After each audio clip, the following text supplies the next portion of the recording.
Make real change. Make change real. The process is beautiful. Empower your mentality to make real change of the world. This is Coach King. Today we're going to be talking about, let's see here, managing and resolving conflict. So let's get to it. Let's create the tension. So every one of us as leaders, we face this thing, okay? And we face it. We face disagreements. We face misunderstandings. Breakdowns in communication often show up in our lives, in our leadership reign, our time as leaders with our teams. We've all experienced these three things: disagreement, misunderstanding, and breakdowns in communication. And conflict seems to show up in our team in many different ways. It could be team dynamic issues. It could be just people not getting along, right? Sometimes these conflicts, this type of disagreements happen and they're loud. They're obvious. They're screaming at each other. They're cussing. They're going crazy. And other times, it's subtle. It's covert. It's quiet. It remains hidden. And that indication happens when you notice your team and the people in your team, they stop talking. There's no communication at all. Tension begins to build and frustration begins to grow. And as leaders, we are often placed in the middle of these times. So, how do leaders manage conflict in the way that produces clarity instead of division? How do we as leaders manage this conflict in a way that produces clarity instead of division? Let's anchor this. Let's go to scripture. Matthew 18:15. It says, if your brother or sister sins, go and point out their fault just between the two of you. If they listen to you, you have won them over. That's Matthew 18:15. Notice that wisdom is in this instruction. A lot of us like to be pulled to a side and told privately, hey, this is what you should do. A simple, just me and you conversation, a public rebuke, right? But not in front of a whole bunch of people. So if your brother or sister sins, sin in this context is not like life. In our contact with leadership, sin, let's look at sin as a diversion from the main thing or goal, right? If your employee who works for you goes a different way, right, from process, point out the fault, but do it just between the two of you. We have times for that as one-on-ones. A lot of people like to know right then and there on the spot what they're doing wrong. And they should be okay. But if they listen to you, you won them over. Those are the type of employees that get promoted usually. Those who are receptive to constructive criticism. You hear the world say this. You hear organizations preach it. Be open-minded. Be willing for feedback. As leaders, we know that the currency of our position is feedback. So if that person is listening to the feedback that you've given, they are following, they're tracking. So there's wisdom in the Bible in Matthew 18:15. Jesus did not say, ignore this conflict. He says, what does he say? He says, go and point out their fault. Don't ignore it. Go and point out their fault. But he does not say broadcast this thing publicly. He says, just between the two of you. He teaches us very powerful directives. And it says, address the issue directly. Address it privately. And the goal is to restore. Restoration is to win them over. The purpose of confronting conflict is not through punishment. It's through reconciliation. means just level the playing field. If you know they're wrong and it's being done incorrectly and you know the right way, that playing field is not level. So what we want to do is point it out, address it so that now they have an equal footing. Okay, there's no imbalance in power. We both have a mutual understanding of what the correct way is. Okay, so let's define conflict. Conflict is not just simply disagreement. In fact, healthy teams often disagree. And matter of fact, there's books written on disagreement as being healthy. You don't want everybody thinking the same thing. A healthy team actually often disagrees. The problem begins with disagreement turns into assumptions. When disagreement becomes an assumption, it becomes defensiveness. And when it becomes avoidance or personal attacks, okay, that is when team dynamics become unhealthy. When you're being attacked personally, when someone's avoiding talking to you, when things are being defensive and people are always taking things personal, right? Defensiveness is not necessarily you taking it personal. Defensiveness is shutting people out of the conversation, right? You don't want to have the conversation. You're not open to the conversation. That's defensiveness. Assumptions is when you think you know what that other person is thinking. When they don't agree with you, you assume that you know exactly what they're thinking, and you don't give them a chance to talk. You become a tyrant in the communication.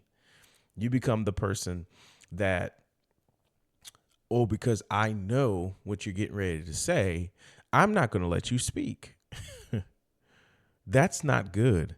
There's no change that's going to happen because you are assuming.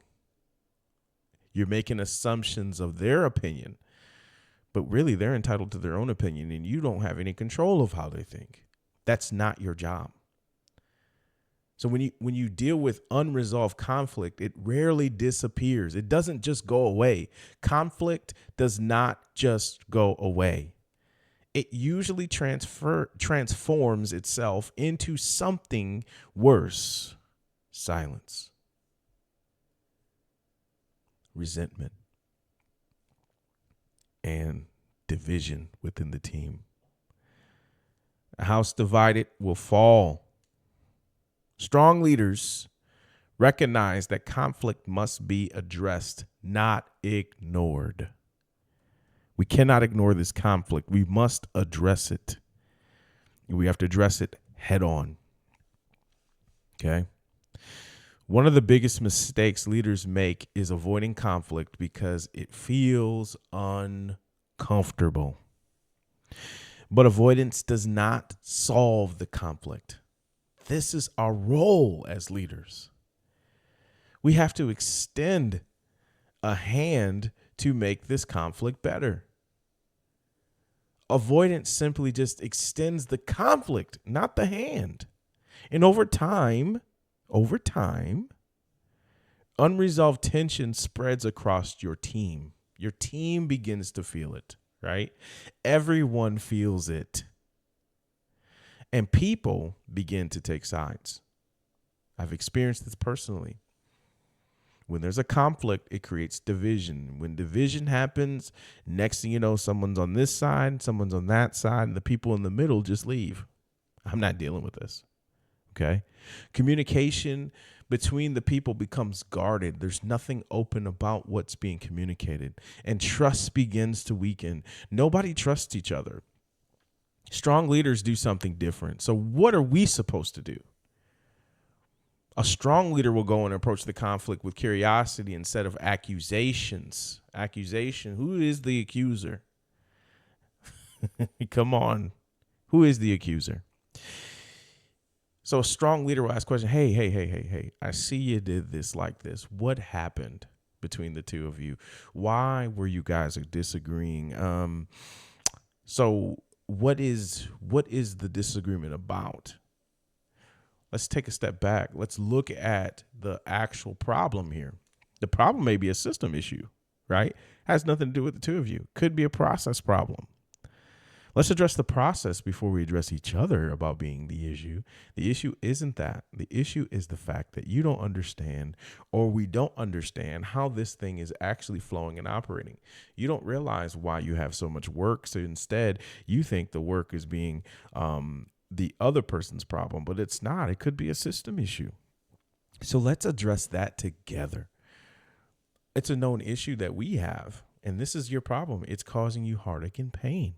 And as a leader, I'll come in and say, is this a system issue? It sounds like it might be a system issue. What do you think? The upper brain thinking leads to a more productive employee, a more productive staff member, a more productive follower, right? You're more productive when you're using the hippocampus of the brain, not your subconscious brain, not your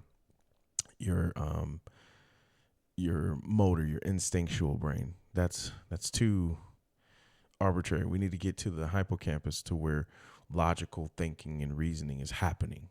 Okay. Get up into the upper cortex of the brain. Therefore, you start thinking. All right. So listen for understanding too. So when they are responding to you, or when they're responding to your questions or answering your questions, even if it is emotion, listen for the understanding. And when you listen for understanding, you can weed through the emotion with questions. Well, she just, hold on a second.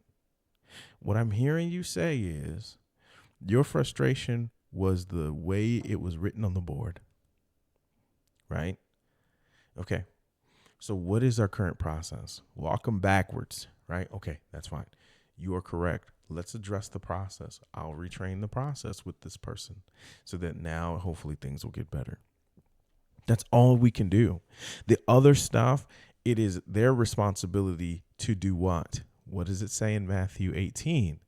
It says to do what? Win them over if they listen to you. That's the key too. All right. This is a two-edge. Conflict is not easy. Politics is two sides of opinion, right? But conflict, it can disturb the best leader, right? But you got to understand they have to also listen to you. They have to reciprocate the responsibility here. Our job as leaders is to model the expectation. We coach it. Modeling is the most powerful way of doing this. We can't jump to a conclusion. We can't go into accusations. So why would we start that and let our staff think that that's okay? Because it's not. Separate the issue from the person, as I said before, because conflict is rarely just about a surface issue. As you begin to bring up conflict, your team will begin to tell you more and more of what they have been experiencing, right? This particular individual may have been frustrated for months about something that they have not said. Okay, so bring that up to them then and there. Bring it up to them right now. Often it is about misunderstanding, communication lapse, right? Or just expectations that they didn't even know, or they're not able to meet these expectations. Hey, I am overwhelmed. What you expect from me is crazy, right? I get it. Let's lighten the load, man. I'm not here to be a bully. I'm not here to bring hellfire and brimstone into your life.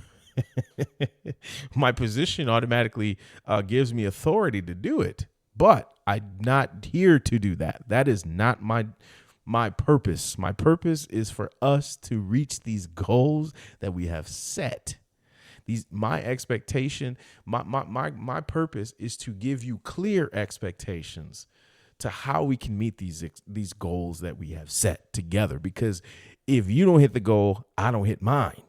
You don't realize the power you have. You shut down on me, the goals aren't being met. But if you perform, the goal can be achieved. But we have to work together. So I'm to set those expectations with you very clear. And so that there's no miscommunication or no misunderstanding between us. Okay? So let's look at this in the framework of the idea, right? In the idea of change, this sits in development. Conflict is a time for us to develop, right?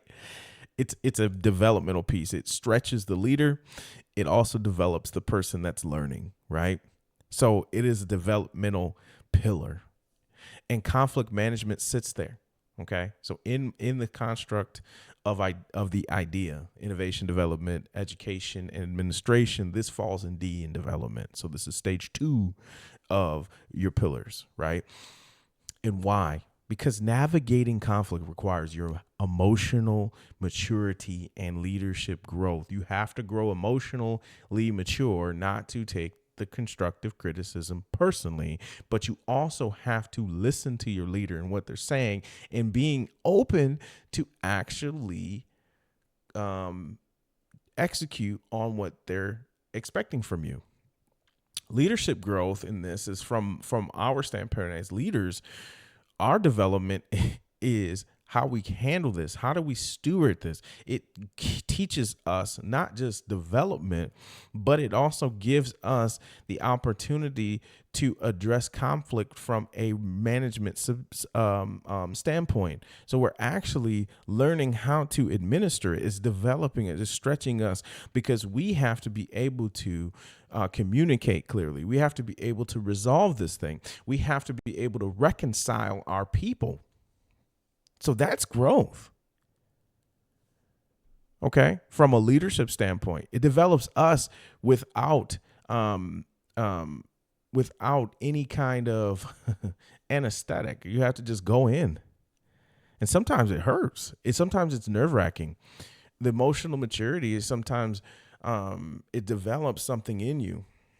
It girds your loins for you, right? To stand up for the right thing, do the right thing, align ourselves with the right things, right? Or the right thing that we've put in is systems, but our system is flawed. The only real system that works is Christ. It's the kingdom, right? So a leader that's aligned with the kingdom can't lose because he stands with righteousness in the things that he's not able to elaborate from within. God will download. The Holy Spirit downloads, and trust the God in them. Our faith-based leadership is based on the God that's in the inside of us. So we as leaders can't be afraid, right? Because God did not give us a spirit of fear, but of power, love, and of a sound mind. So it is through that leadership we lead, right? It is through my alignment with God, with Christ Jesus, that I try to lead and I try to guide and direct. In any organization, my values of oneself, as I am whole, I can lead people in the correct manner through wisdom, through knowledge and understanding. Okay. And experience. Time will teach me, right? In this instance, conflict teaches us a lot about ourselves. It teaches us who we are, what we can handle, what we need to work on. Okay. And that's the emotional maturity. Developing leaders, it teaches us how to listen without interrupting people. Speak truth with respect. It teaches us how to address behavior without attacking a person's character, right? I'm not trying to kill your ego. I'm not trying to take a bite on your ego, right? Each one of us have ego. It's part of the conscious nature of mankind. We were all given an ego, and a healthy ego, right? That's where your self-esteem lies. I'm not trying to get into that. I just want to address what happened. The thing that you did that was out of bounds, not you as a person. Okay. There's business processes that you didn't take into account. So focus on those rather than on solutions. Okay. Focus on the solutions instead of the blame. Okay. I said that backwards. Focus on finding solutions instead of pointing fingers. That's a better way of saying it, right? Don't point the finger at your teammate. Find the solution to the problem because you are the solution. It's in you. I know you know it. A lot of times, the people that work for us as leaders, or the people that we lead, know more than we do. The leader is technically the expert, but we need to guide them into the knowledge that we have. How do we do that? We coach them, ask them questions, get them to turn the corner in their minds. It is through our curiosity of what they don't know that will set them free. So this is an exchange. There's no hierarchy here. We're in the same level playing field in my mind. We're in the room with me. I am the leader. I might be given a platform or whatever to speak on, or responsibility that's greater than what you have. But you are still leading someone too. You're leading this ship. If you work for me and you work in a role, you're leading. I'm going to hold you to that. You're leading because a person in customer service has to follow what you lead them to. It's still leadership. It doesn't come with responsibility. It comes with being able to communicate to the customer. It's still a service. So focus on solutions instead of blaming others. Okay. Conflict that is handled poorly damages culture. Some minor, some major.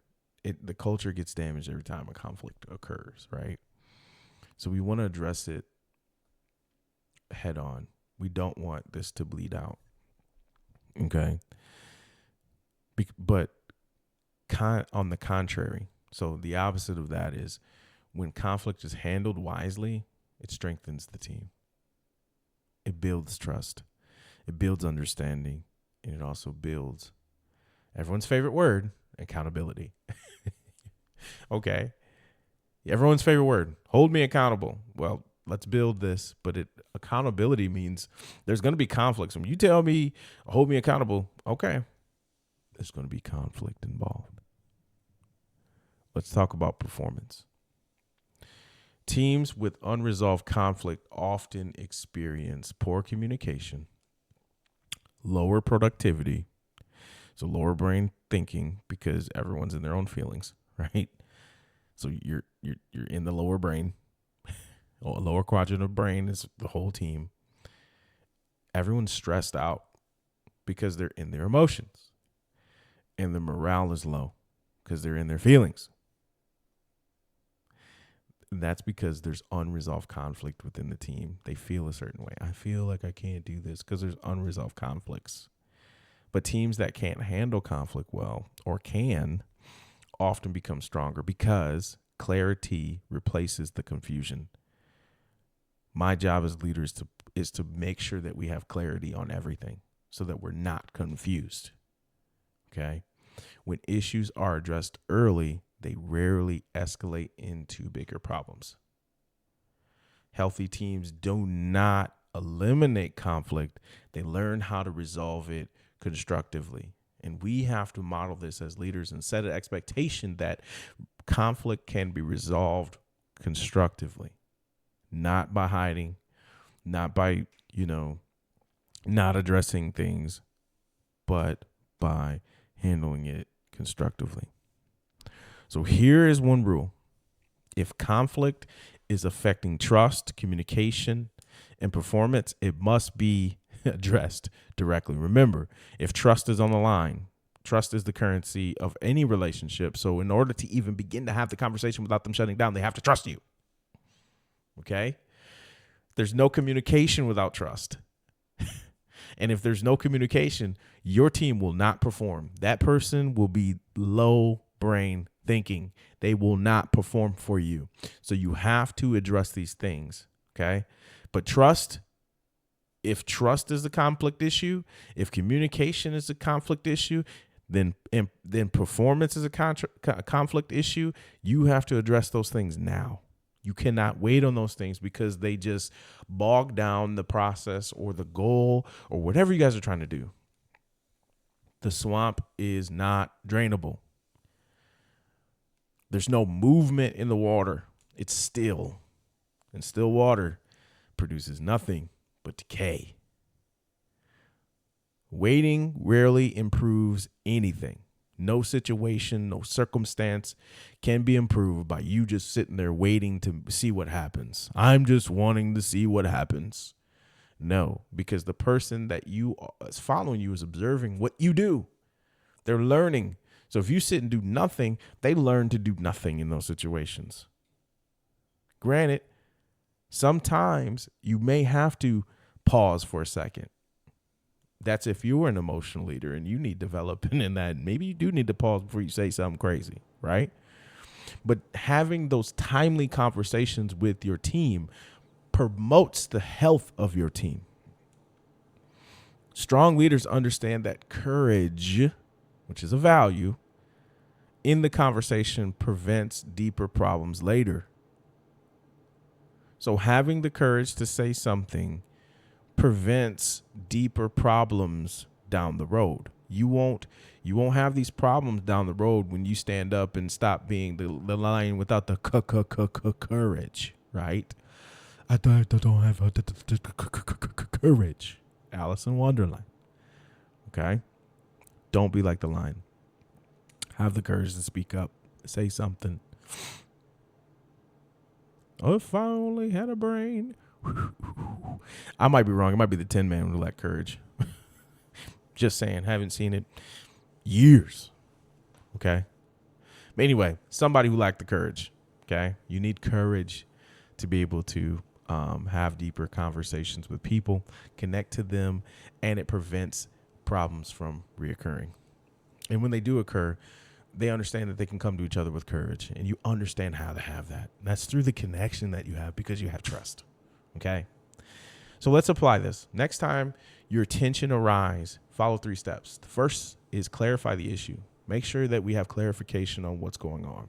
Focus on facts and not the assumption. Leave assumptions to a side. Set aside your assumption. Focus on the fact. Set aside your assumption. Focus on the facts. Okay? Second thing you want to do is have the conversation directly. Approach the conversation face on. It may be a fear. Most people are indirect, but a focus on it directly. And avoid involving unnecessary people. Don't bring in Joe Smo who's just overhearing it. No, leave them out. So what you have to do, you may have to uproot and have the conversation privately in a room where you can close the door or crack a door if you're a male with a female. Crack the door so someone can actually lay eyes on you. It's inviting. It gives them exit. Have a person have a seat while you stand or have them stand while you sit. Power dynamics of communication. Okay. I don't have time for that. Third, focus on resolution, resolving the issue. So focus on the clarification of that, have the conversation directly and privately, and then look for a resolution. Okay. What solution moves us forward? What can we do to move forward from here? Is there anything else that we need to talk about? If it's events, is there anything else you want to talk about? Right. You know, we get put in positions of leaders to be counseling, right? We are advisors. We're counselors. We've been there. We have the experience, right? So anything else you want to talk about, right? So when leaders approach conflict with wisdom and humility, teams learn how to do the same. So when you approach conflict with wisdom and humility, teams learn how to do the same. Sometimes the best conflict is when a leader gets criticized in front of the people that they lead. And I don't know. In my head, it's like, stage it. Set it up with your boss. Like, hey, go in there and just rip me a new one. And or give me some feedback so that they can see how I resolve that or how we handle our differences in front of them so that maybe they can model that. Let's stage it. Can you set it up? Is it illegal to plan it? I don't know. Tune in for more. Conflict is not really the enemy of leadership. Do you know what it really is? It's avoidance. Avoiding conflict is your true enemy. So don't avoid it, please. Healthy teams don't pretend that conflict doesn't exist either. Instead, healthy teams address this conflict with honesty and respect. Because when leaders create environments where issues can be discussed openly, when you can talk about it, trust grows. And when trust grows, your team gets stronger. And strong teams build trust. All right, so make real change. Make change real. The process is beautiful. Empower your mentality to make real change. This is Coach King. Peace out.